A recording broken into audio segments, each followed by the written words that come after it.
Hi guys, welcome to Kiki TV. So today we are going to talk about the fawn response. The fawn response is a trauma response when you are triggered. The last video I made was about fight, flight, or freeze. This video is going to be on the fourth trauma response, which is the fawn response. And it needs to be its own video because many of us do it and there is a way to heal this and take your life back. So if you've grown up in a chaotic or abusive, terror-filled household when you were a child, you may have decided that the way to make it through, so the survival mechanism that you picked up is called the fawn response. So when chaos is happening, you placate. You take care of the abuser, you try to be ahead of the abuser, you try to figure out what the abuser's gonna need and then give it to them so that you don't get abused, right? It's a way of disappearing. It's a way of you having no needs and no feelings and no thoughts and completely disconnecting from all of that in order to make sure that you are meeting the needs of the abuser to keep the peace for everyone or to keep the peace for yourself. And as we grow up, people who have this fawn response, well, we turn into people pleasers.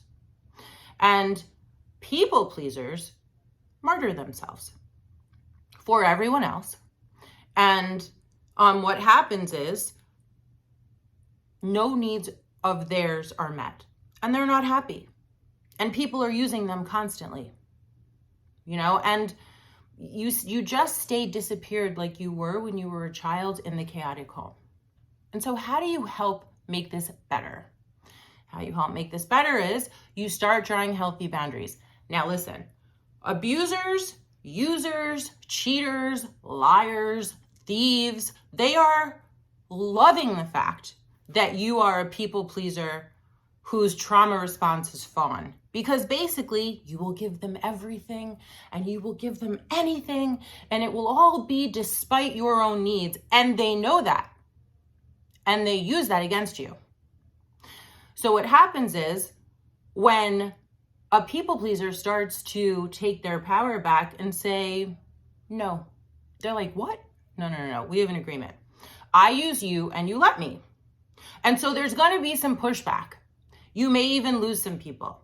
But those people are not your friends. They are not loyal to you.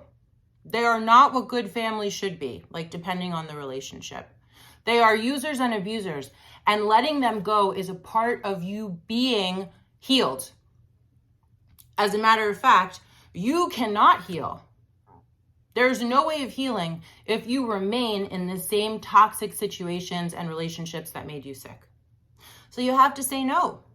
And you have to say yes to you. And you have to draw boundaries. Boundaries are super important. Abusers hate boundaries. Draw them anyway. And you are going to feel strange if you've never done this before. Like, am I allowed to draw a boundary?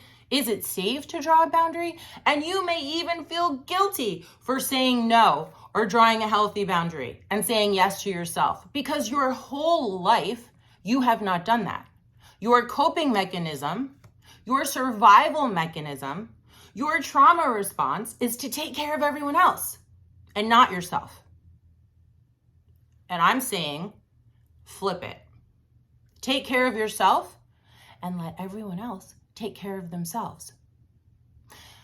Look, if you have a child like this, if you see a child, if you see that your child is placating everyone in order to feel safe, and they're like, whenever, they're like, I don't need anything, I don't think anything, I'm fine. They're not. And for some reason, they are repressing all of their needs for everyone else. And it is very important as a parent for us to catch this and then help them to connect to what they need and then to work on getting it. Same thing with an adult fawn response victim. Figure out what you need, figure out what you think, figure out how you feel, connect with it, and then get that for yourself. How do you do this? Meditation. Meditation helped me a lot. Meditation changed my life.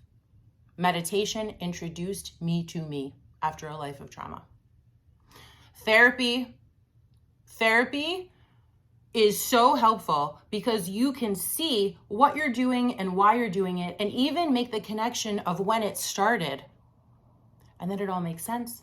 And then you can stop doing that.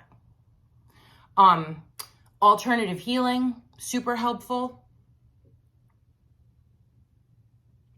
But it is very important that you stop overlooking your needs for other people's needs and you start figuring out what you need and give that to yourself.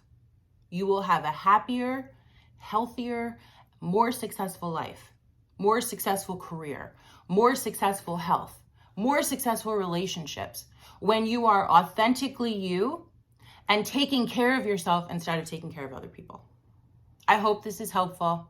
Thank you for liking and subscribing, and I'll see you next time. Bye for now.